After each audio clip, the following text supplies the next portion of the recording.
Newspaperman meets such interesting people. Magnús ritstjóri vestlendingum kunnugur. Héraðsfréttamiðill hans, Skessuhorn, fagnar 20 ára afmæli í ár. 20 ár í síbreytilegum heimi miðlunar, það hlýtur að teljast til afreks. Við fengum okkur kaffibolla með Magga.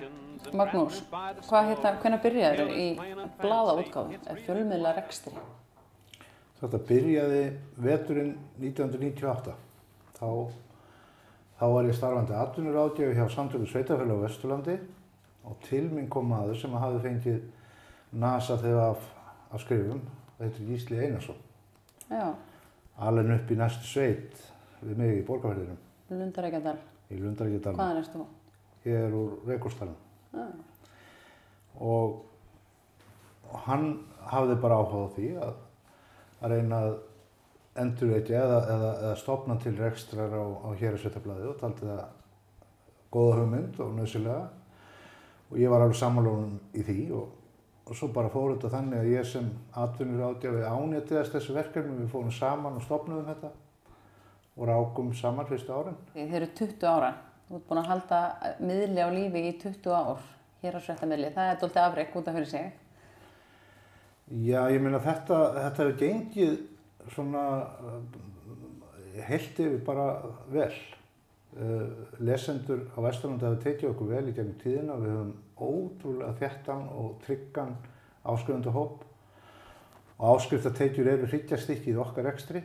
En síðan seljum við auglýsingar til þess að greiða niður svona 1, 2, 3 störf til viðbótar til þess að geta haldið úti sem stærstri ritstjórn. Hvernig hefur verið að halda í við, í gegnum þessu 20 ár, eins og segir? Fyrir 1998 var voru miðlar í héraði miklu kannski fleiri, stærri, höfðu öðruvísi hlutverk, hvernig upplifar þessar breytingar allar? Já, hlutverki var náttúrulega ennþá meira vegna þess að það voru ekki þessir mörgu miðlar sem eru í dag. Internetið var bara rétt að byrja á þessum árum. Síðan löngu seinna koma samfélagsmiðlarnir og þá gjörbreytist. Bara á síðustu 3, 4, 5 árum hefur þetta breyst svakalega mikið. Þetta umhverfi sem við störfum í. En það breytir ekki því að við höldum þessari nálægð við fólkið okkar. Og fólkið heldur nálægð við okkur. Ég held að margir hafi mest gaman að því þegar þeir starfa á svona miðli að það er svo mikið keyrsla. Þú kynnist svo mörgu, þú ætti að vera sérfræðingur í öllu.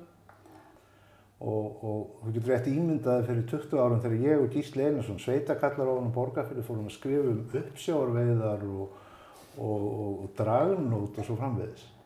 Við þurftum bara að vera með orðabókina, sko. En svo bara lærist þetta.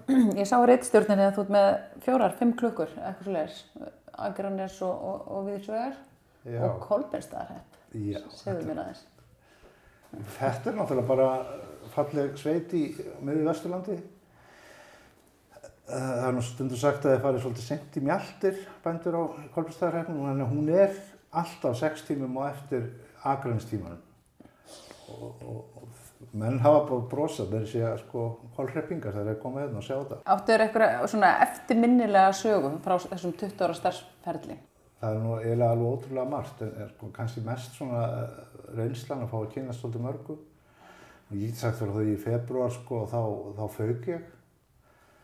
Þá hafði rúta fokið þar skömmu áður og við vorum minnst 3 fréttamenn sem fórum hann á svæðið og allir fuku þeir. Og þar nú töluvert rok til En ég var svo heppinn að ég náði horn á stuðaragrind á lögreglubíl og flaksaði þarna eins og slitinn 1. maí-fáni. Oftast er þetta náttúrulega gleðilegt og skemmtilegt Ég meina skóflustunga 1000 fermetra verslunarhús í Borgarnesi á föstudaginn, svona eitthvað sem nefnt.